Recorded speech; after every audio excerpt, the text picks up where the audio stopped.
start the webinar.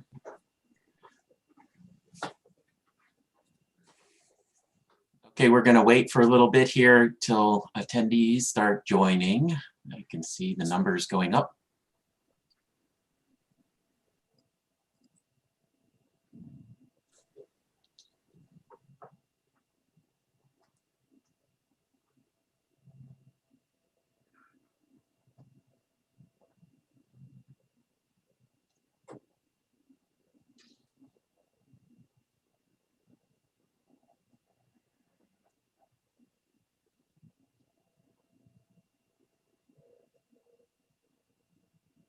Great.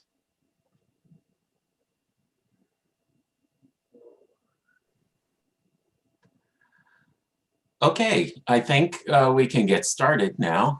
So I am going to be chairing this session. It is a great pleasure to chair this session and introduce Cindy Fisher.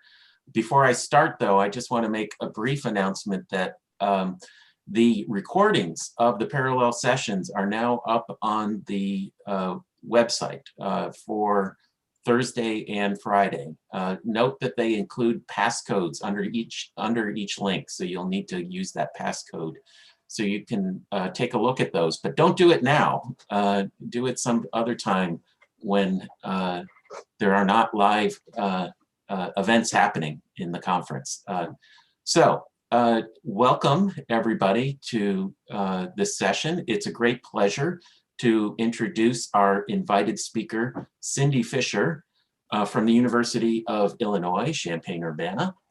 Cindy is a very well-known language acquisition researcher who I've gotten to know quite well because she shares a lot of interests that I have in how children not only acquire their language, but how do they process it? How do they go about rapidly structuring the input that they're hearing in ways that are kind of based, they must be based initially on some fragile hypotheses about what the language looks like, but they nevertheless need to deploy that knowledge on the fly and use it to acquire more information about the language.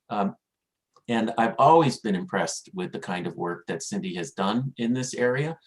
Very clever experimentation on topics ranging from how do kids learn argument structure from just samples of the input to how kids parse sentences as well using that knowledge. And Cindy, as some of you probably know, got her start here at Penn when she was a graduate student working with Lila Gleitman. And so for that reason as well, I've gotten to know Cindy quite well. She's come to visit a number of times, and it's been a real pleasure to get to know her as a friend as well.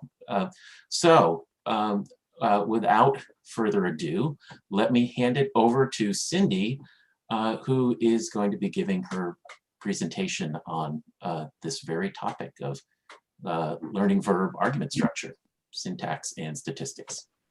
Okay. So can people see my slides now? Yes, yes, okay. We can see. So thank you for that very kind introduction. And I'd like to thank John and the organizers for inviting me to give this talk, and to all of you for being here on a Saturday morning. I've been enjoying this conference, and I'm looking forward to hearing your questions and comments. So yes, I'm going to talk about learning verb argument structure.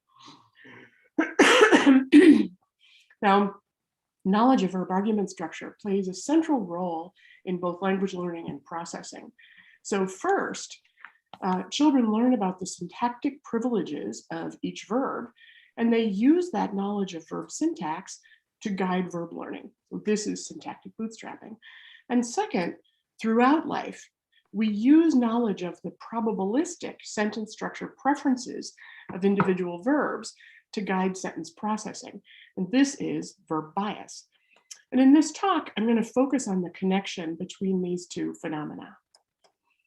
So in particular, I and others propose that syntactic bootstrapping and verb bias are tightly related. They're really two sides of the same coin. And that is that distributional learning about verbs' syntactic, semantic, combinatorial properties, their syntactic potential in sentences, creates knowledge that plays two roles. From early in development, it creates representations of verb syntax that permit syntactic bootstrapping, and also from early in development, as we saw in Jeff's talk, the same combinatory knowledge about each verb is the verb-bias knowledge that is used online to identify the structure of sentences in comprehension and to facilitate sentence production. This is verb-bias. So I'm going to start with syntactic bootstrapping, as I often do. Syntactic bootstrapping was the insight of Landau and Gleitman in 1985.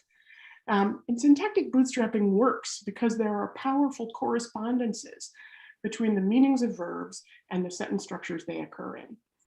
Verbs are choosy about syntax, and that choosiness ultimately reflects the event concepts that we use those verbs to mean. For example, a verb like put fits naturally in a transitive sentence, one with two nominal arguments, like this one, you can put this block here, and it conveys a meaning involving two participant roles. Whereas a verb like go fits naturally in an intransitive sentence and conveys a meaning that focuses on one participant's role in an event. And the insight of Landau and Gleitman, which has continued to guide thinking about language development ever since, is that syntactic evidence could help the learner to solve otherwise intractable problems of ambiguity that face attempts to infer verb meanings from world events alone. Notice both of these sentences are perfectly nice, concrete comments to make in this context. So the very idea of syntactic bootstrapping leads us to two interrelated questions. First, how do children identify syntactic categories and structures in the input? And then how do they interpret them as meaningful? So in this talk, I want to say something about both of these questions. And in the first part of my talk, I'm going to very briefly sketch what I see as some universal beginnings for syntactic bootstrapping and some of the evidence for those beginnings.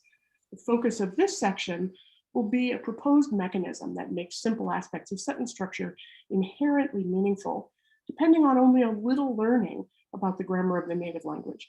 This is the mechanism I've called structure mapping, and it involves using noun phrases as an early estimate of the set of arguments in a sentence.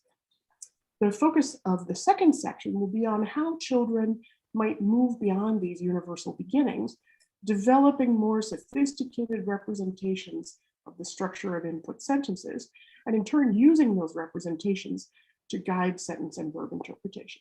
This section is going to focus on serious challenges to the structure mapping account.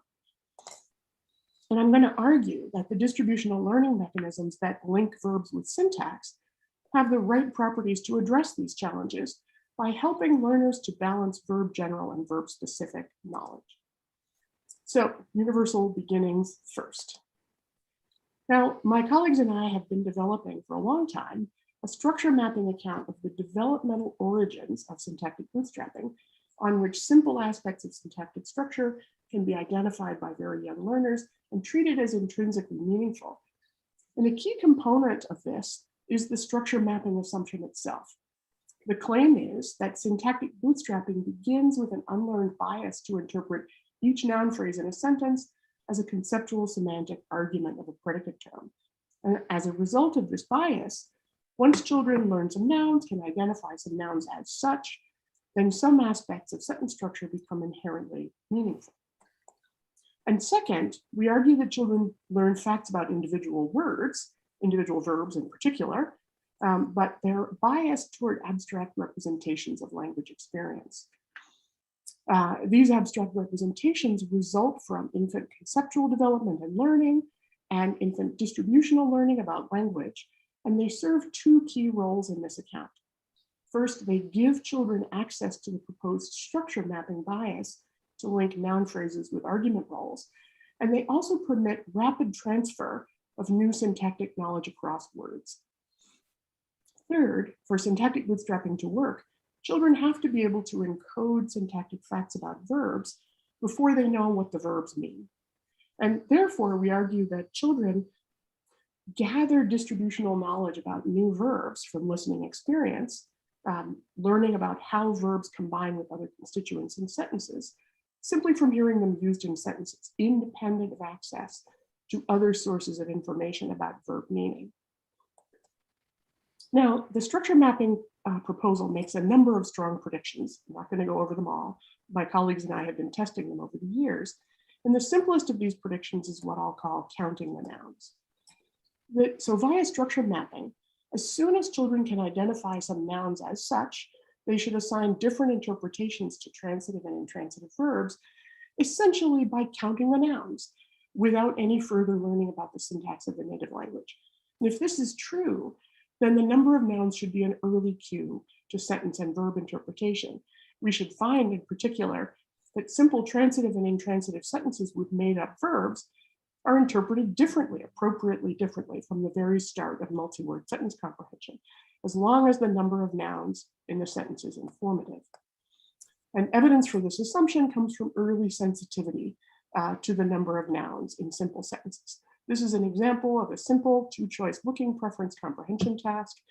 Children see two videos side by side. Here we have a two-participant event in which the blue box is bumping the yellow box along on a surface. The other is a one-participant event in which the green ball is jumping. In this particular example, the red ball is an inactive bystander, there to ensure that both videos depict to reference. And children hear a made-up verb in transitive or in intransitive sentences, or hear neutral audio to provide a visual baseline. And if children treat the set of noun phrases as a cue to the predicate argument structure of the sentence, then when they hear this transitive sentence with two nouns in it, they should expect it to refer to an event involving two participants. Whereas if they hear this one noun sentence, he's prating, in transitive sentence, they could conclude only that it concerns the role of one participant. And note that both videos have good interpretations for an intransitive verb. This green ball is jumping, this yellow box is moving, and they're all playing. Okay, and that's just what we find in these experiments. Oh, and I should say, some of these experiments were in the dissertation of Kyung-Sun Jin, a former Illinois graduate student. That's just what we find in these experiments. As predicted, this graph shows the proportion of looking time to the two participant event as opposed to the one participant event. And children who heard a transitive verb look longer at the two participant event than do children who hear an intransitive verb or who hear neutral audio. So these results with 15-month-olds are important because there's reason to think that 15-month-olds really are at the start of multi-word sentence comprehension. I base this on several relevant results in the literature by Hirsch, Pasek, and Golenkoff in '96, in 2002 by Amanda Seidel and colleagues, showing that 14 to 15-month-olds can integrate more than one familiar word to understand a sentence, but younger infants cannot. So this tells us that infants interpret transitive and intransitive sentences containing unknown verbs differently, appropriately differently, from the start of multi-word sentence comprehension, suggesting that they assume each noun in the sentence indicates a participant role in the sentence's meaning. A second prediction is rapid transfer of learned language-specific knowledge. If children are biased to represent their experience with language in abstract terms, then new learning about the language's syntax should quickly start to influence the interpretation of sentences containing unknown words. In a series of experiments, we presented toddlers with event pairs like this one. In this event, a girl is acting on a boy, and in the other event, a boy carries out a different causal action on the girl. And children heard invented transitive verbs that differed in their word order. Some heard the boy is prating the girl, others heard the girl is prating the boy. And children looked longer at the event in which the subject of the test sentence they heard named the agent of the action. So 21-month-olds extend knowledge of English word order to novel verbs. And this suggests that they're quickly transferring new syntactic knowledge to unknown words, suggesting that they're biased toward abstract representations of linguistic form and meaning. I'm going to skip the telltale errors. We've also tested whether children can attach distributional information to otherwise unknown verbs simply by listening to sentences. And in these experiments, children watch dialogue videos in which the participants discuss unseen events using a made-up verb in either transitive or intransitive sentences. For example, children in the transitive dialogue condition might hear some sentences like these in their dialogue videos. Hey, Jim blicked the baby. Really? He blicked the baby? Whereas children in the intransitive condition would hear sentences like these. Hey, Jim blicked. Really? He blicked. While viewing these dialogues, the child can't have any notion of what in particular, what in the world it means to blick, but they might learn whether it's a transitive or an intransitive verb, and therefore infer something abstract in this sentence. Later on, we show the child event pairs like this one. One shows a two-participant causal event. This woman is swinging this other woman's leg back and forth. And the other one shows a one-participant action. And at test, children simply hear find blicking. Because this verb is now presented in isolation, any syntactic guidance for interpreting it has to come from the child's memory of the dialogue sentences. And in experiments with 28-month-olds and 22-month-olds, we found that children who had previously heard transitive sentences looked longer at the two-participant event than to children who had previously heard the intransitive dialogues. This effect of dialogue exposure disappeared in control conditions in which children heard neutral audio or in which they heard a different novel verb, such as find cradding. And these kinds of findings tell us that toddlers learn combinatorial facts about verbs from listening experience and retrieve them to guide interpretation when they hear the same new word again. And this suggests something really interesting, which is that combinatorial knowledge about otherwise unknown words, verbs in this case, pervades the toddler's language processing system. Now, the work that I've summarized here, my time is good, suggests that early syntactic bootstrapping can be grounded in noun learning, plus simple expectations about links between syntax and semantics.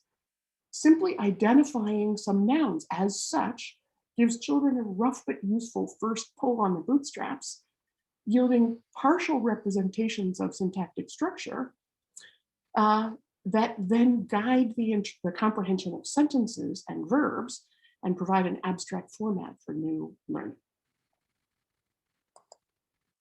Okay, so now I want to talk about some problems for this account, or for any account of syntactic bootstrapping really, and one kind of possible solution to some of those problems. And this is going to involve evidence that children gather language statistics at multiple levels of linguistic abstraction, both verb specific and verb general, to implicitly learn the probabilistic biases of verbs. So on to part 2, learning to use verbs to predict syntax. Now, difficulties for the structure mapping account arise from many sources of syntactic ambiguity and the sheer complexity of verb argument structure. So first, sentences can have more noun phrases than they have arguments through the addition of adjunct phrases. So to a novice learner, sentences with too many noun phrases in them pose a challenge to figuring out how many and what arguments are assigned to a verb in a particular sentence. For example, in this sentence, she hit the pig with the flower, our first thought might be to link the prepositional phrase with the flower to the verb hit and interpret it as an instrument for hitting. In this part of the sentence, the pig and the flower could be seen as two distinct arguments or quasi-arguments assigned to the verb. But if we put the verb like in the same sentence context, we'll probably attach the phrase with the flower to the preceding noun phrase instead, interpreting it as a modifier specifying that the pig she liked also had a flower. And this analysis makes the phrase with the flower not a separate argument assigned to the verb, but part of a single complex argument. And this is going to confuse your count if you're just treating each noun as a separate argument. Similarly, with Susie is an argument of argue in this sentence. She argued with Susie, but the same phrase is not an argument in this sentence. She walked with Susie, where it's an adjunct indicating accompaniment. Distinguishing arguments from adjuncts is famously tricky. But central intuitions here are that arguments are, in a sense, semantically obligatory. For example, it takes two to argue, but not to walk. And that their semantic roles and distribution in sentences can be predicted, at least to some degree, by verbs. So adjunct phrases such as with Susie in the walk sentence, on the other hand, different from arguments, can be added to nearly any sentence. So arguments reflect the syntactic semantic choosiness of verbs, and adjuncts don't. They can go with any verb. Now, this means that in order to identify how many and what arguments are assigned to each verb in a sentence, the learner needs to learn to balance verb general knowledge with verb specific knowledge, learning what constituents with what kinds of meanings can accompany just about any verb, as opposed to the constituents or structures that each verb systematically predicts, that each verb really chooses. Now, to further complicate the learner's task, most verbs appear naturally in multiple sentence structures that vary in the linking of semantic roles to syntax. For example, verbs such as send or give appear in this familiar dative alternation. They allow a prepositional object form in which the theme being acted on, the theme being transferred, is the direct object and the recipient is expressed in a prepositional phrase, and a double object form in which the recipient comes first and the theme follows, requiring no preposition. Argument structure alternations like this are of interest here because the verbs that participate in them, the category of verbs defined by this syntactic context, tend to share similar meanings. But there are also exceptions. Some verbs like donate and carry resist occurring in the double object structure despite having the right kind of meaning. But yet again, on the other hand, at the same time, argument structure alternations also generalize freely to new verbs that do have the right kind of meaning, such as email, text, and Venmo when they arrive. So this partial generalizability of argument structure patterns, such as the dative alternation and many others, raises a classic learning problem for children, learning how to balance the verb general knowledge that enables us to extend freely to new verbs with the knowledge of particular verbs that allows us to learn and maintain exceptions like donate and carry. So to identify such alternations in the input, children have to not only count the potential arguments, but also categorize them as playing particular semantic roles. Learning, for example, that themes or recipients can be direct objects for send, but only themes for donate and carry. So this is the child's real task in learning verb argument structures. To estimate verbs' argument structure from noisy, complex input, the learners have to encode syntactic semantic distributional facts about verbs, allowing them to both count and categorize a verb's arguments. And as they do so, they must retain multiple options for each verb. This learning must be probabilistic, not deterministic, to handle the noise in the input, and it must balance verb general and verb specific knowledge. Now, these statistical learning requirements for verb learning are strikingly like findings from the related literature on verb bias. As we already mentioned, when adults or preschoolers identify a verb, they retrieve probabilistic knowledge about the syntactic, semantic, combinatorial properties of that verb and use it to parse and to interpret sentences under ambiguity.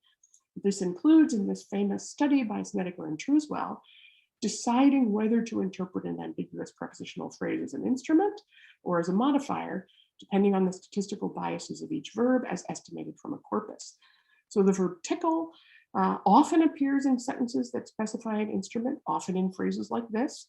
And so when we hear tickle the pig with the fan, we're likely to assume that the fan is an instrument. But choose hardly ever appears in sentences that specify an instrument. And so when we hear choose the pig with the fan, we assume it's not an instrument, but must be a modifier of the pig. And the verb point at is in between, about equally likely to occur with instruments versus modifier phrases. Verb bias also guides language production in children and adults. It's well known that children mostly use verbs in structures that are attested and frequent for that verb in the input. And verb syntax probabilities predict the details of speech timing in adults. Now, given the close parallels that I've just described, I and several others have proposed that verb bias and syntactic bootstrapping are tightly related. They're two sides of the same coin, as I said at the outset. And that is distributional learning about verbs' syntactic, semantic, combinatorial properties creates knowledge that plays two roles in language processing. From early in development, it creates the representations of verb syntactic potential that permit syntactic bootstrapping. And also from early in development, the same combinatory knowledge about verbs is used online to identify the structure and the lexical content of sentences, reducing ambiguity and facilitating efficient sentence production. So that's verb bias. Now, one way to test this proposal, this link, is to investigate the malleability of the biases of familiar verbs given new linguistic experience. So if verb bias in part reflects distributional learning about how verbs connect with syntax, then we should be able to modify the syntactic biases of familiar verbs, affecting both production and online comprehension. So we've been studying verb bias adaptation in adults and children and in comprehension and production. So for example, Yi Lin, a recent Illinois graduate student, and now a postdoc at NYU, has examined verb bias learning in language production. And she asked first, can children adapt to new linguistic evidence about the biases of familiar verbs?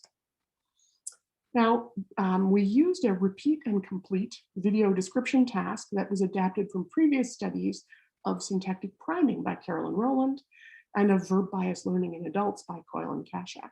So 4-year-olds and adults watched videos showing various transfer events with familiar characters and objects. These videos, the initial ones, were actually kindly shared with us by Carolyn Rowland. So that's one in which Boots showed an apple to Dora. That's my mouse here. We chose dative verbs for these experiments because the two dative structures describe the very same transfer event, and particular verbs vary in their likelihood of appearing in the double object as opposed to the prepositional object structures. So in our norming data, some verbs like throw and toss hardly ever occur in the double object structure, whereas other verbs like hand and show often do. Now in the verb bias modification task, an experimenter showed the child the video and then provided a sentence stem for the child to repeat and complete out loud to describe the video. And the key manipulation was that in training trials, the sentence stems end with the post-verbal noun phrase, Dora or the apple, so as to corner children in producing either a double object completion for the first stem here. Oops, it plays the video again. Boots show Dora the apple, and or to produce a prepositional object completion if they get this stem here. Boots showed the apple to Dora. Plays the video again. However, in training trials, sorry, let me restart that. Each verb appears exclusively in double object or prepositional object biasing trials, with 10 biasing trials per verb. So verb was counterbalanced across training conditions. For example, if a particular child might get show as their double object trained verb, it would always appear with stems like this, and give as their prepositional object trained verb, it would always appear in stems like this with the theme presented. Now in test trials, the sentence stems end at the verb, okay? This allows the child to choose either structure freely, and there were 4 test trials per verb. Training trials and test trials for the 2 verbs are interspersed along with a set of filler trials that didn't involve dative sentences and that are not shown on this slide. So this design allows us to ask whether the training trials, which biased children, really forced them to produce each verb consistently in either double object or prepositional object structures, affected children's production in the unconstrained trials. That is, did this experience stick and affect later production? So here are the data. This shows the proportion of test responses that were double object completions, as in gave Dora the apple, as opposed to prepositional object completions, as in showed the apple to Dora. And what you see here is a strong effect of verb bias training. Adults and 4-year-olds produced more double object structures for their double object trained verb than for their prepositional object trained verb. And this effect of verb bias training held for each of 3 verb pairs that we gave different subgroups of adults, and for both of the verbs that we presented to preschoolers. So children and adults tracked co-occurrences of each verb with alternative sentence structures, essentially incrementing the link between a familiar verb and a sentence structure that it occurred with. And these data affected their later sentence choices. Now, I want to emphasize that because trials with the 2 verbs were interleaved with each other, and each child experienced throughout the task the same number of double object and prepositional object training trials, this can't be abstract syntactic priming or adaptation.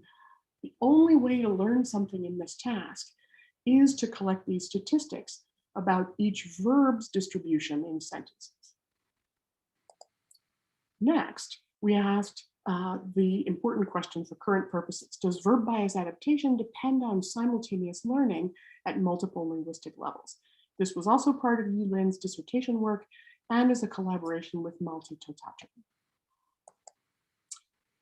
So thus far, the verb bias adaptation that I've shown you could reflect simply the frequency of verb structure pairings, but there's evidence in artificial grammar learning studies for simultaneous distributional learning at multiple levels of linguistic representation.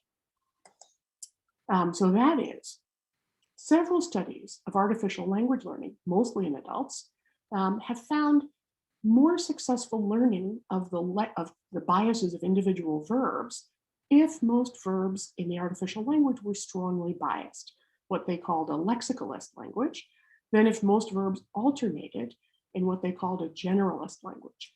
That is, the learning of individual verbs' biases is influenced by the participants' language-wide estimate of whether verbs tend to be choosy about a particular structural choice.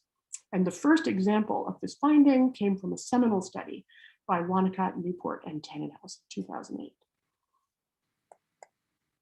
So we asked whether the same was true in the ongoing adaptation of verb biases by preschoolers, testing, in this case, 4- and 5-year-old children. And in this experiment, we included 5 verbs: throw, pass, bring, give, and show, which span a wide range of pre-existing dative verb biases. And again, children saw videos and were prompted to repeat and complete sentence stems to describe the videos. These videos all had the same agent, a hand called Kate. Here's an example.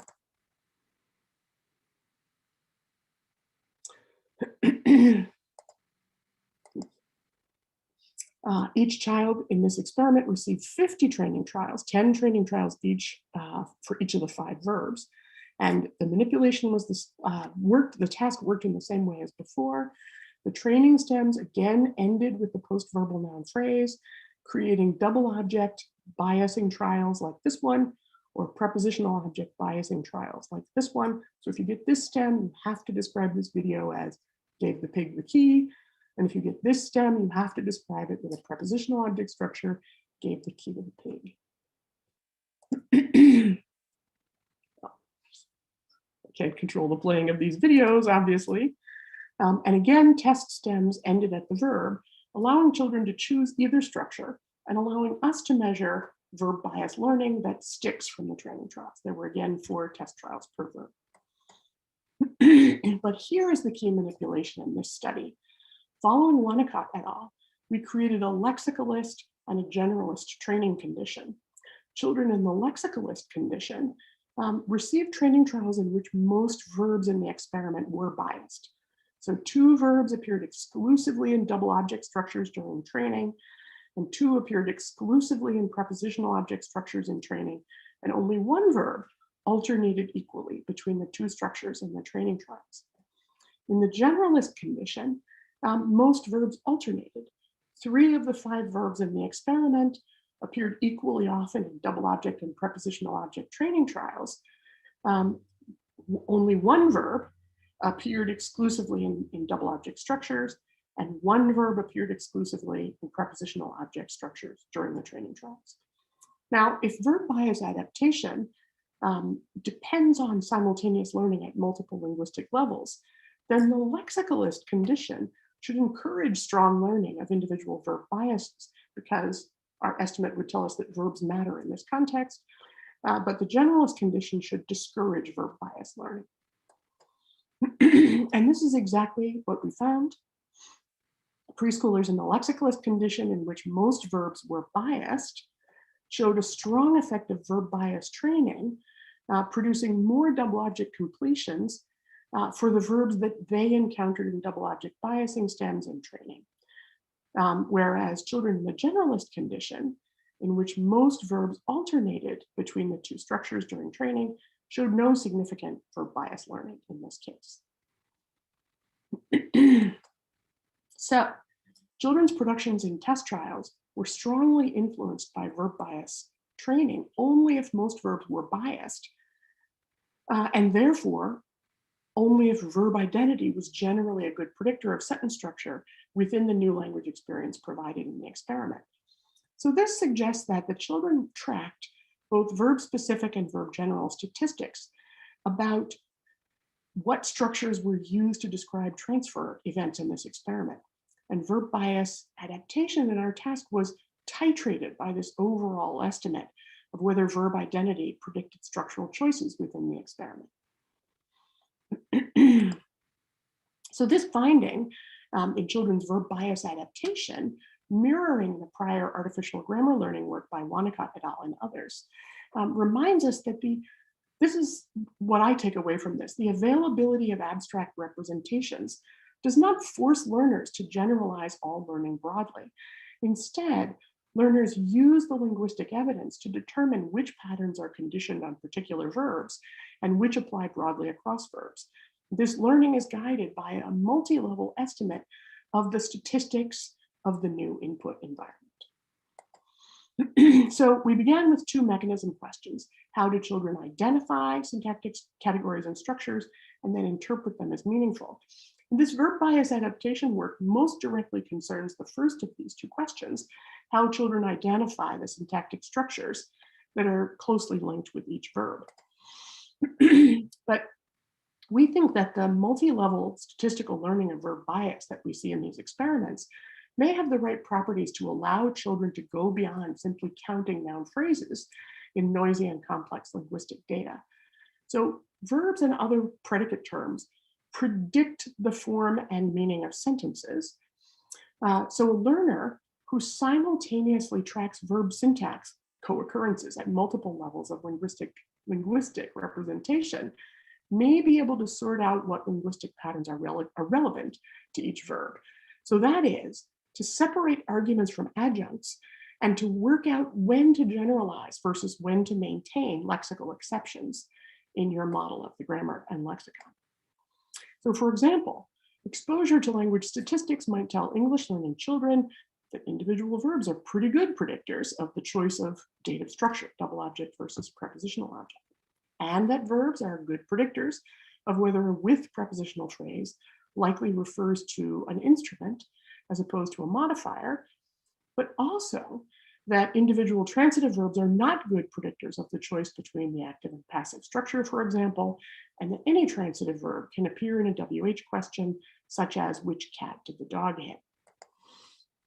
So this emerging probabilistic verb bias knowledge is used to parse input sentences, permitting the learner to use that parse to further constrain the interpretation of sentences and of verbs. And the key conclusion here is that statistical learning about verbs and syntax has the right properties to help the learner balance verb general and verb specific knowledge in building that grammar. This multi-level learning about verb syntax in turn guides sentence interpretation in a system that now has a better idea of how many and what arguments are uniquely predicted by each verb. I'll stop there. Thank you. Okay, great, thanks. All right, so we have some time for a few questions.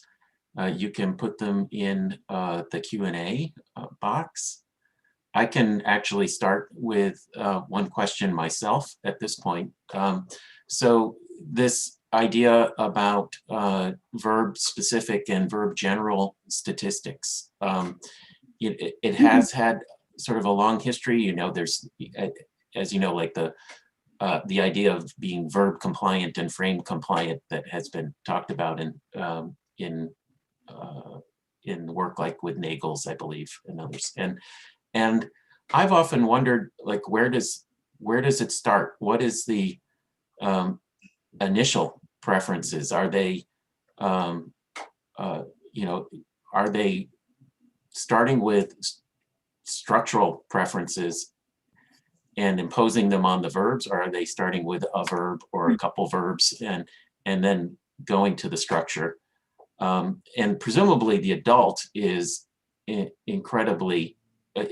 incredibly on the verb specific knowledge. They're fine-tuned to a particular point where they have great confidence in the syntactic preferences of verbs. So I'd love to hear your thoughts about sort of the developmental change over time. I think the bottom line for both the little kids and the adults throughout the whole process is let's see where to begin on that. I think both adults and little kids can be persuaded to interpret verbs in ways that go against their usual biases. And this is not that difficult. We do it all the time. Yeah. So because most verbs occur in multiple structures, you always have to use the structure to figure out which semantic structure you should be computing for this sentence. It's you know, the verbs have their multiple options. And we innovate all the time, and this doesn't, you know, we notice it if it goes against our verb knowledge. But the abstract syntactic knowledge can always push around how we're using a word. But I think that Jeff's talk had a really important insight about that. Mm-hmm. That vocabulary knowledge is going to affect the extent to which you rely on verb bias, possibly creating errors in parsing, causing you to actually miss something. Whereas if your vocabulary is small, or you know, words are unfamiliar, then you can't rely on verb knowledge. Mm-hmm. So I think that the kids and the adults are both playing the same game throughout this whole process, that they're relying on the information source that they possess and that they take to be the most reliable in each setting. Mm-hmm. Yeah.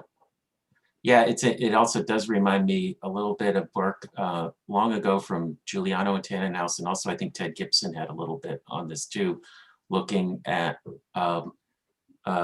cases where the idea was that if you're unfamiliar, if the verb is low in frequency, if you know less about the verb as an adult, you kind of back off to the more general statistics, the more verb general ones, and you could see it in online parsing as you move through the sentences.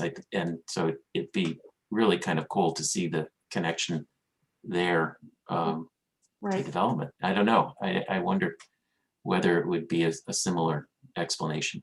Yeah, and this is, of course, you know, so syntactic bootstrapping is backing off Yeah. to the verb general statistics because you have no information about the verb. And of course, you can do that at any point in life. Yeah, and we have a question here from, I hope I pronounced this correctly, Alice Cornane from NYU, and she can be unmuted to ask this. Yes. Hi, all right, cool. So it's Ailish Cornan. It's not at all obvious, but yeah. Okay. This is really interesting. So I have a question about pronouns versus full DPs. So there's this mismatch in the way that we test infants, especially with full DPs, because they're imageable, we can see what they're looking at, but the input is chock full of pronouns. And especially when I'm thinking of dative alternations, there's actually quite a lot of variation across dialects of English and across Germanic languages that have these alternations. For example, many dialects you can say give it me, and you can't in others. But the crux of my question is really that dialects, it can vary on whether you can do certain versions of the dative alternation on whether it's a pronoun or a full DP.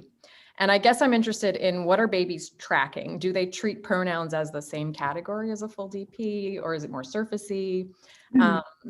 Yeah, pronouns. I'm curious about pronouns. And maybe for the verbs that you were looking at in the input and how much they show the alternation, how often is that with pronouns? Yeah. And does that matter? Yeah. Now I'm trying to come up with a name and I'm not going to remember it on the spot. So yes, there is a very strong correlation, in, casual speech between using pronouns for recipients and using the double object structure. So that is actually related to some of the artificial grammar learning work that Perrick and Goldberg did. That was one of the inspirations for our multi-level learning study.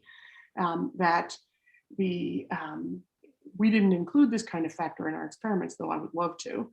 But the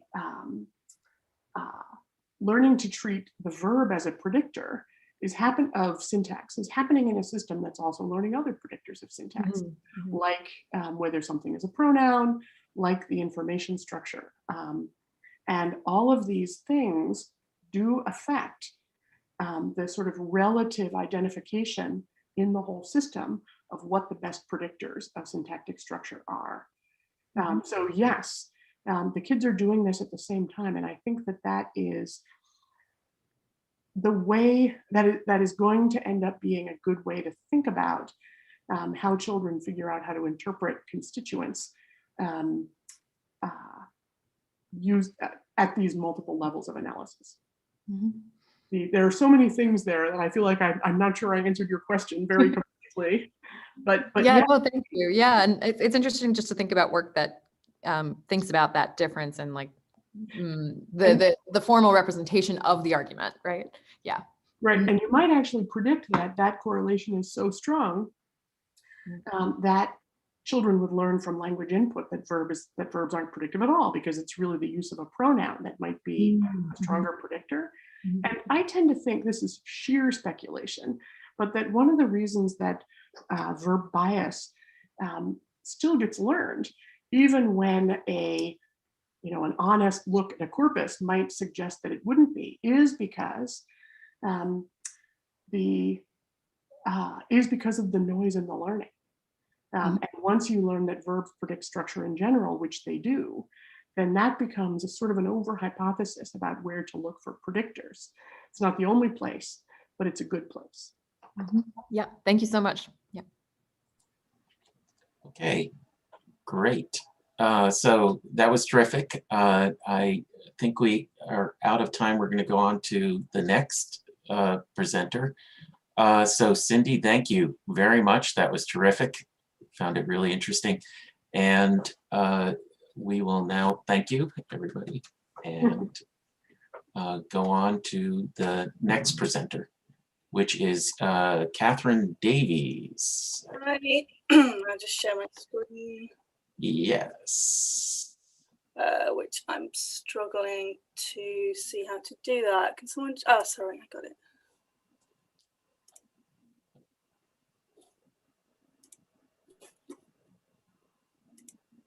Okay, great. Yeah, we can see your screen. There we go. Okay, so here's Catherine, who's going to be talking about 3-year-olds' comprehension of adjectives, evidence for contrastive inference. Hi, thank you. So yeah, this is some work that I've been doing with my colleagues Jamie Lingwood, Bisera Ivanova, and Suda Arunachalam, who I know are here at CUNY today. So this is a project about referring expressions, and the aim of the project was to identify how 3-year-olds combine adjectives with nouns in different syntactic and pragmatic contexts. So what do we know about children's comprehension of referring expressions? We know that they develop throughout the preschool years. They gradually master this referential links between nouns and their real world reference between about 6 and 24 months. And then when they're around 3, they start to integrate information from adjectives to refine their referential understanding. But it's not until about a year later that they're able to do this efficiently. So you might say that the development of adjective comprehension is a lengthier process relative to other open word classes. And several reasons have been put forward for why this takes kids a little bit longer, around some of their conceptual and distributional properties. So first of all, adjectives make reference to just one part of an object or a property of an object, for example, its texture or its colour, and that is violating this assumption that a new word refers to a complete object. So kids have to deal with that. If we think about input frequency, we know that adjectives make up around 10% of tokens in child-directed speech, which is a lower proportion than other open word classes. Adjectives are also tricky, quite slippery, because they're very variable, semantically, syntactically, and pragmatically. So if you think about the way that adjectives modify nouns, they often sort of change their meaning a little depending on the noun that they're modifying. If you think about a big house and a big mouse, it's a completely different scale, right? And plus, in languages like English that commonly put the adjective before the noun, then that's quite a task. The child has to work out, well, what does this adjective mean before they even know what it's modifying? So that adds another layer of complexity and demand. Functionally, we know that adjectives can play a contrastive role, so the big one of the pair, for example, but they can also play a descriptive function, so the beautiful princess in the absence of any other princesses in the discourse. And we need to work that out. The comprehender needs to work that out to determine the path of inferential processing further downstream. So with all of that variability in mind, this study focuses on how kids process adjectives across different syntactic and different pragmatic contexts. And we used a visual world study to get this online gaze data so we could get the moment by moment information about their processing. So these were our precise research questions. First of all, do 3-year-olds integrate adjectives and nouns to reliably resolve reference by the end of a referring expression? Can they derive contrastive inferences? And I'll expand on that a little bit in the next slide. Do they process referring expressions more quickly when that adjective shows up before or after the noun? And we also looked at associations between 3-year-olds' ability to contrastively infer and their language ability and their speed of processing. Due to time constraints, I won't be going into that, but I'm very happy to talk about it in the questions if you're interested. Okay, so on the first research question, let's just have a quick look at some of the literature behind each of these questions. So we know that young children can over-rely on noun information, and there's quite a bit of evidence from cross-linguistically showing that preschoolers have been shown to choose a referent in a referential communication task that matches the noun, but not always the adjective. So they show this kind of reliance on the noun, as I say. That doesn't mean that they can't process adjectives at all, of course. So when the noun is not at issue, when it's a red car and a blue car, for example, kids can use that adjectival information, but only after hearing the noun. So that's some work from Fernald and colleagues. We have seen that one online study that elicits target preference, so the Tribushanina and Max study, showing that kids on hearing something like, can you find the soft? Then they would look to a pillow rather than a book on hearing that soft, so incrementally before the noun is heard, but it's heavily cued by world knowledge in that particular example. So there are some, across this range of studies, there's some methodological concerns that we had preventing us from really concluding that children could combine adjective and noun integration, largely to do with the fact that in a lot of these stimuli, they could pass the task just by using the adjective or just by using the noun and not both. So we addressed that in our design. So our items required the kids to combine the two, and we also use non-collocational adjectives to remove any kind of scaffolding that the children could use to complete the task via co-occurrence statistics or world knowledge. Excuse me. So on the second research question, after ascertaining whether 3-year-olds can combine noun and adjective information by the end of the referring expression, what about their kind of online live processing during the adjective? Can they use referential principles and adjective information to resolve reference before the noun is heard, like adults and older kids do? So this is one of the first studies to capture contrastive inference by Sedovy and colleagues. It's been replicated many times since then, but briefly, in an array such as this, where you've got a contrast set, so here a tall and a small glass, and then a tall singleton item, here a jug, when the participant hears find the tall, then they fixate on the tall member of the contrast set rather than the tall singleton item. And it's thought that they do this by Gricean reasoning. So reasoning that, well, why would you refer to the singleton item as tall? You don't need an adjective in that case. So it's got to be that the intention of the speaker here is to the tall glass. So adults do that, no problem. They resolve reference early before the noun is heard in this kind of task. Now, to date, contrastive inference hasn't been investigated online in the under fives. So Huang and Snedeker have a paper looking at kids at 5-year-olds. So here to show that there is evidence for contrastive inference in kids of this age. So here the kids saw a similar kind of display as the Sedovy work for real objects. And these 5-year-olds showed a preference for the target, here a big coin, in the presence of a contrast made the smaller coin, and a competitor showing the property of the target, a big stamp. And crucially, that preference emerged during the adjective, constituting evidence for contrastive inference. So in simple visual contexts like this, 5-year-olds can integrate meaning from a scalar adjective and a noun, use their knowledge of adjective semantics and informativeness to do this kind of incremental processing before the onset of the noun, though slower than adults. So 5 is relatively late compared to other kinds of pragmatic inferences. And it's been really interesting in the kind of developmental, experimental pragmatics literature over the last 10, 15 years or so, finding that once tasks are scaffolded and task demands are reduced, kids have been found to be able to do this kind of complex inferential work at younger ages than originally thought. So we thought, could we do the same for contrastive inferencing? That's our second research question. On research question 3, this concerns the syntactic frame. So as we know in English, adjectives can alternate between pre and post-nominal position. Of course, they show up in various positions in other languages. So we can have the big car or the car that's big. So pre-nominals, the big car, might be more challenging from a processing perspective. And this is quite intuitive, I think. So with post-nominals, the car that's big, we can easily ascertain the nominal class. We're talking about cars here. And then we can subset those reference into those that match the adjective or not. So in this case, big. Now, as I alluded to earlier, the pre-nominal frame, big car, may be more challenging for a range of reasons.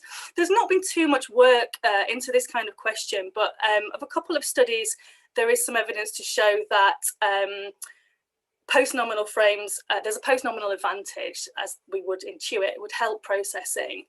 So faster processing for post-nominal adjectives and better learning actually when kids were trained on post-nominal adjectives and pre-nominal adjectives. And our design allows us to test this 2-step hypothesis because we're using a syntactic alternation.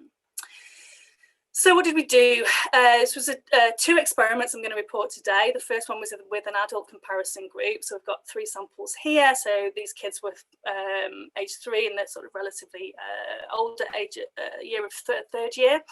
We used a 2x2 design. So we manipulated the pragmatic function of adjectives. So we had a contrastive condition in which you've got a contrast set here, a big and a small cow.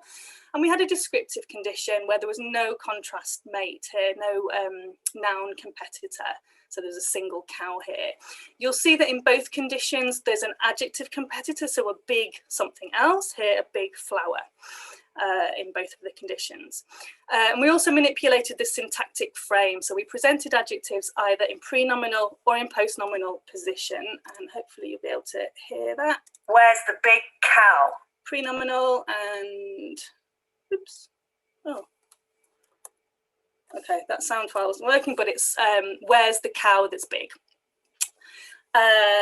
So in terms of the procedure, they got a 1,000 millisecond preview, and then the 4 objects, they then heard the utterance, where's the big cow? Can you point to it? So they would have to point. We weren't collecting pointing data, that was just for engagement. We were just analysing gaze data. And that's our list of conditions there, this 2x2 design.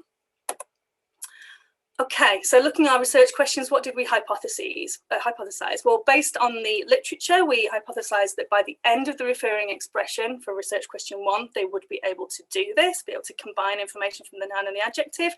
On the contrastive inference question, we weren't really sure because kids this young hadn't been tested before, to our knowledge. So we had sort of 2 hypotheses here, a strong and a weak version, if you like.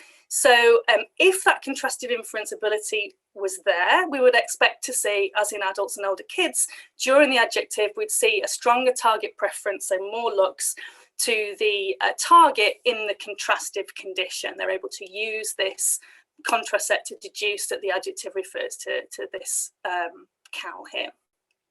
However, if that ability isn't firmly entrenched, you might see another kind of index of contrastive inferencing, which would be during the adjective, you might see a greater distraction from the adjective competitor, but only in the descriptive condition. So on hearing find the big, the kids might be reasoning, okay, there's no contrast set here, so big could feasibly refer to this picture or this picture. So we might see more distraction from the big flower here, but only in the descriptive condition, not the contrastive condition.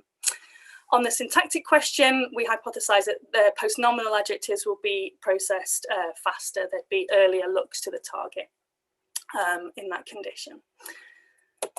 Okay, so what did we find? So this is just an overview slide showing the proportion of looks to each interest area. So interest areas are the different colours in each condition. The conditions are the different panels. So the top panel here, this is our pre-nominal conditions, so big cow, and the left panels here, these are the contrastive pragmatic function, so where there's a contrast set there in either syntactic condition. The vertical lines, the vertical dashed lines represent the mean onset times for each lexical item, and the bold text annotations on each image indicate the disambiguation point. So that's the earliest point at which participants could resolve reference in theory if they're doing contrastive inferencing. So overall, let's look at the trends here. You can see, I think quite clearly, that looks to the target increase as the utterance unfolds. That's the purple line, so that happens in all conditions. You can see that the target preferences emerge at different points in time across the condition. So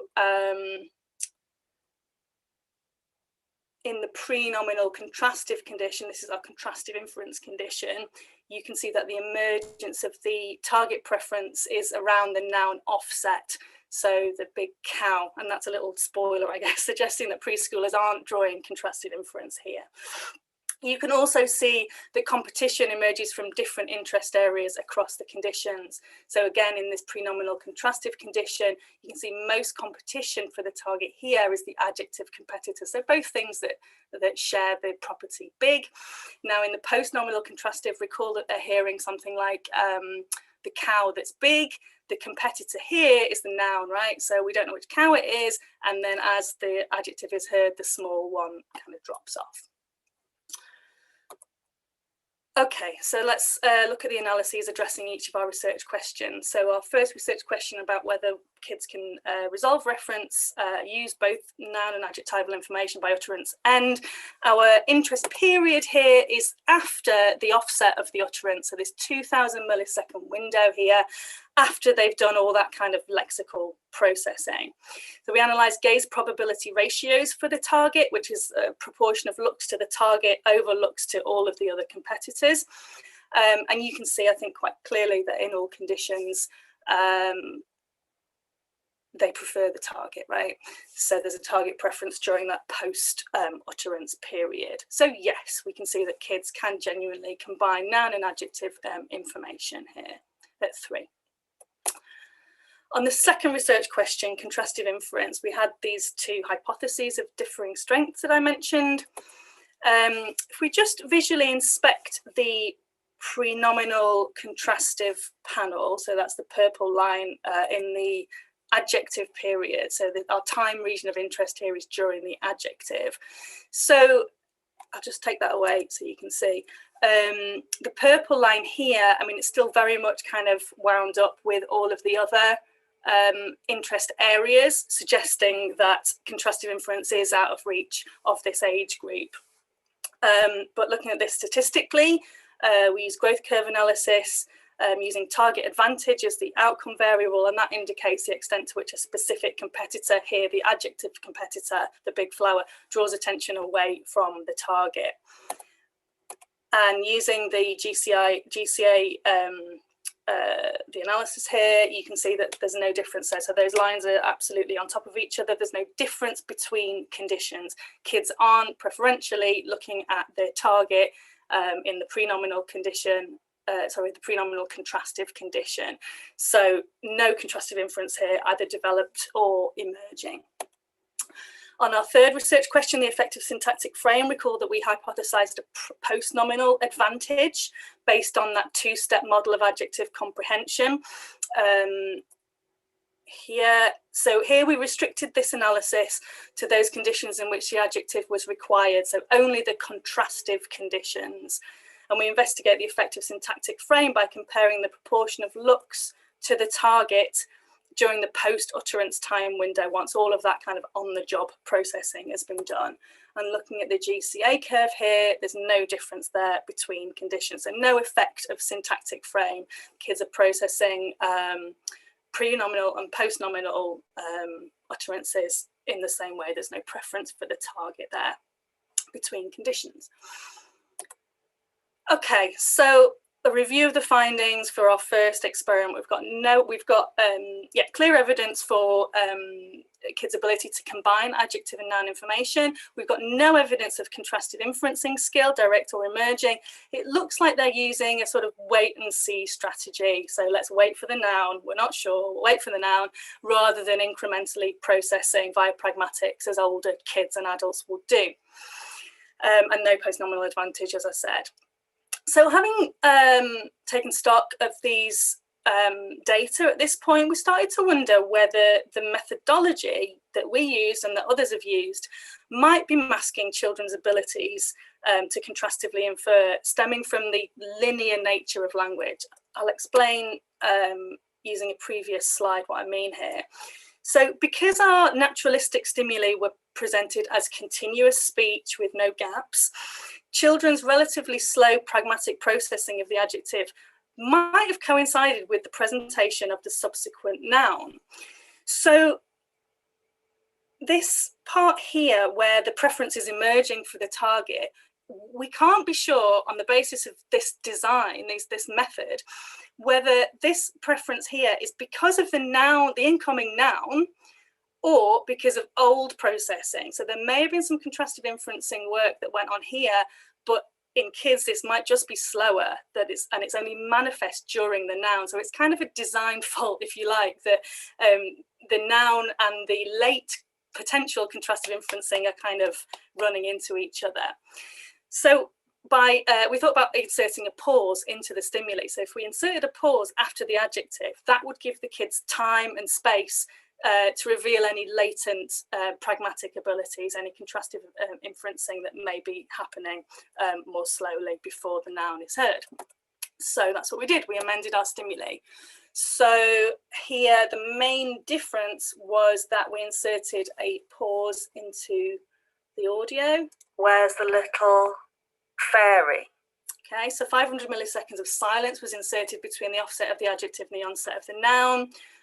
And post-nominal. Where's the chair that's little? Okay. You probably also hear that the duration of that adjective was lengthened as well to give them more time. You can also see that we adapted the visual stimuli. So we made the size differences more salient. So now the big images were 3 times the size of the little ones, which was a substantial increase in the relative size difference between from the first experiment. So 37 new kids were recruited. And if we eyeball this data across experiments, so experiment 1 on the left, experiment 2 with the adapted stimuli on the right, overall the trends are the same as before. So looks to the target increase as the utterance unfolds, competition is coming from different interest areas, and the target preference is emerging at different time points. But I'll draw your attention here. So this is the contrastive inference condition. And this is the time period of interest here with the pause. So you can see here the purple line is starting to break away from those other interest areas. There's still a lot of competition going on from the property competitor, that's the blue line, but relative to this, sorry, that's tiny, where everything's still very much kind of bound up. There's no clear emergence for the target preference here. So some tentative evidence here, just from eyeballing the data, that there may be some contrasted inference going on in this age group. So if we look at this statistically, between the prenominal contrastive and the prenominal descriptive conditions during that adjective and pause region, we can see here, yes, there is a difference. There's a stronger targeted preference. About 1 minute. Thanks. In the presence of a contrast set. So this pink line in the GCA curve suggests that in the contrastive condition, looks to the target is greater, and the corresponding dip in the descriptive preference, or descriptive looks, if you like, is down because there's looks to the property competitor.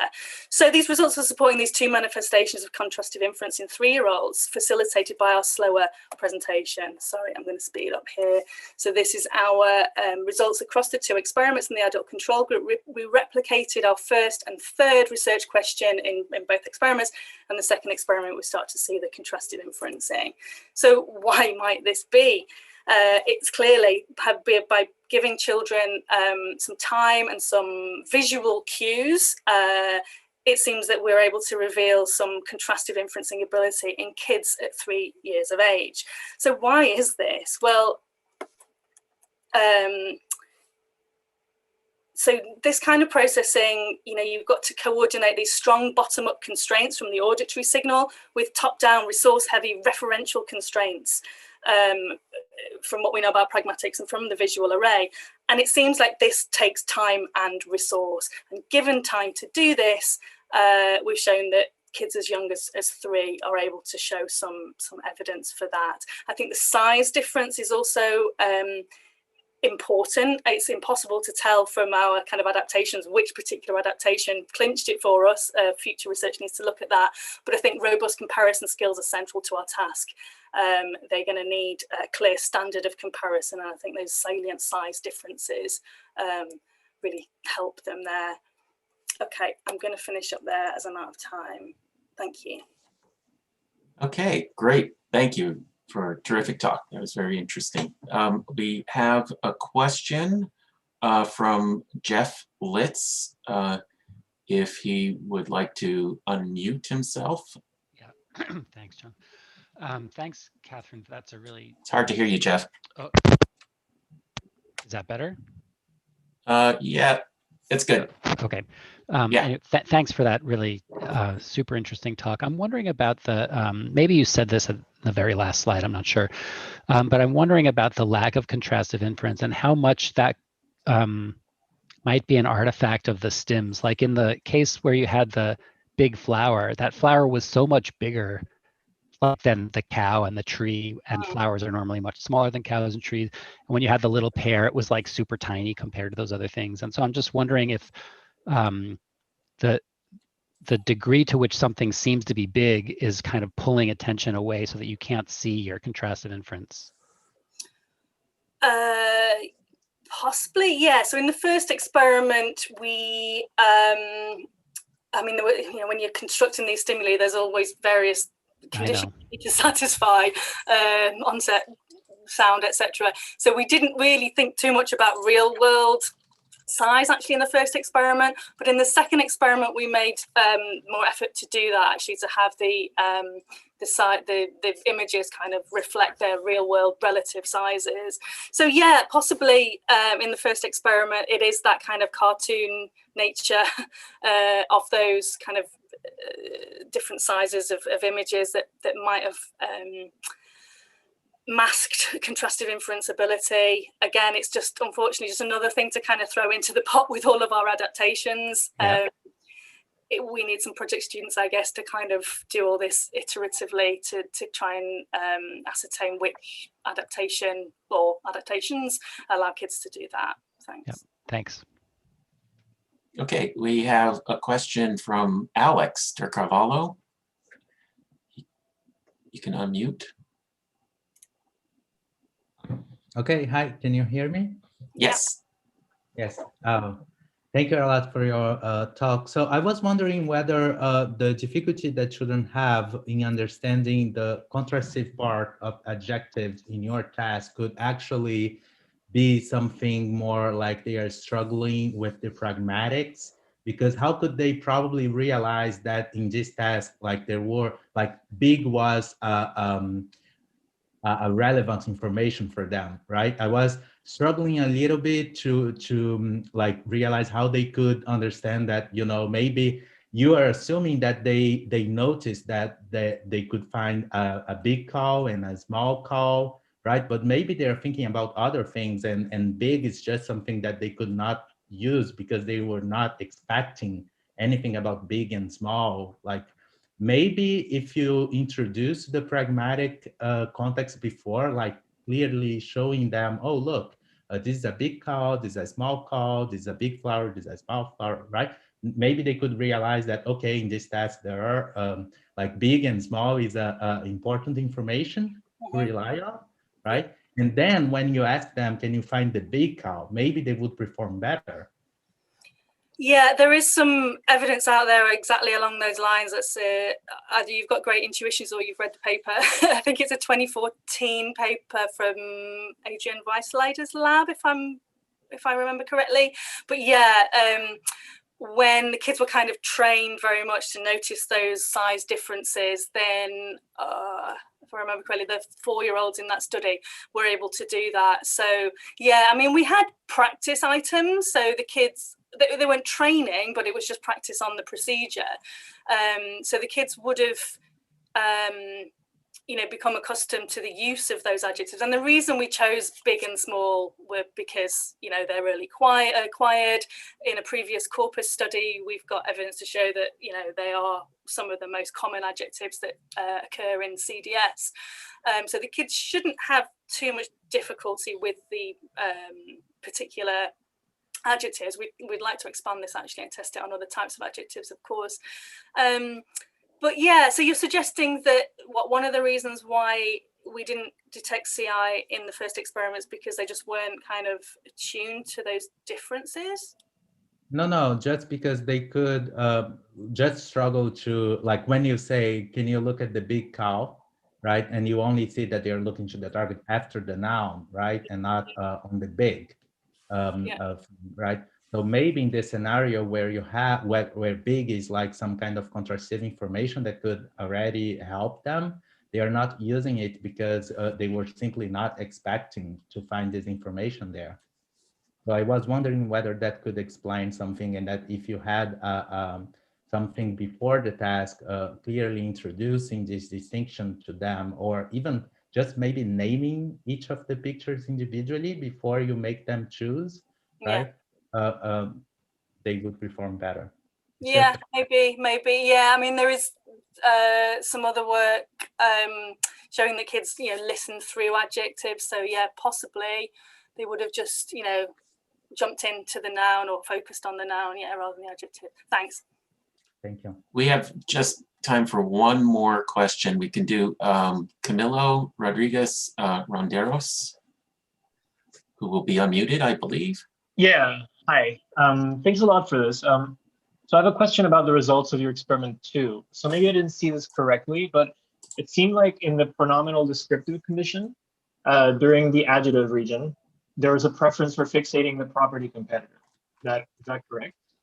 Sorry, let me get the slide up here. So you're talking about experiment 2. Yeah, the one with the delay. Yeah.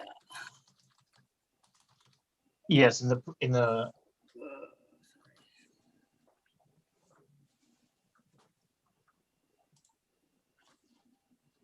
yes, is okay, no.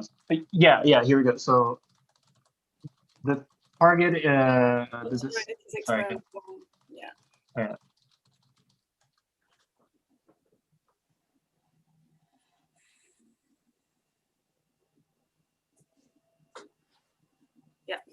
Yes. Yeah. Here we go. So that blue line in the red graph in the graph to the right, right? That's the property competitor, right? So Yeah. there at some point it seems like in the pronominal descriptive, they're like preferring to look at the competitor, Yeah. right? Is this? I was just wondering whether this is. Do you have any idea why this might be? Yeah, so they're going first to the big flower and then going back to the big cow. Yeah. I mean, it might just be random noise, right? But if this is systematic, maybe this could be also affecting the results in the contrastive condition. Yeah, I mean, it is pretty noisy data. You can see from there's a lot of variability. But yeah, I mean, I'm guessing it would be nice to look at a sort of saccade kind of scan path type analysis to see, well, those that kind of checked out the property competitor first and then went back to the target. And then actually after this data, there was some kind of checking back afterwards, after the kind of end of the utterance as well. So yeah, there's some kind of saccading between the two going on there. But yeah, I'd need to think about that actually. Thanks for pointing that out as to why the property competitor sort of comes before. It may be this that another questioner asked earlier about the kind of fairly exaggerated size of the adjective competitor there. Yeah. Yeah, exactly. So I was thinking maybe something like visual salience if there's some type of bias in the materials. But again, it could also just be random noise. Yeah, thanks. Okay, great. Thank you. That was terrific. Thank you, Catherine, for a great presentation. Don't go away just yet, folks. I have just a quick couple of announcements. First, an announcement about an announcement. So at 3 o'clock today, at the start of the 3 o'clock session before Chris Manning's talk, we're going to have a couple of announcements made having to do with the new name of the conference and all kinds of other fun and interesting things. So please come by at 3 and 3 p.m. Eastern time. And then the other thing, of course, is that we're about to go into the parallel sessions. So please pick a session and hang out and listen to the talks and have a discussion. They'll be starting in just a little bit of time, 12:30, I believe. So there's 2 hours of that. Pick one session to attend for the first hour and another session for the second hour if you can. And then we will see you back here at 3. Oh yes, and there's a third announcement. Again, I mentioned this earlier, there are recordings for the previous parallel sessions. They are on the website right now. I'll be sending around some emails about that as well. So we will see you at 3.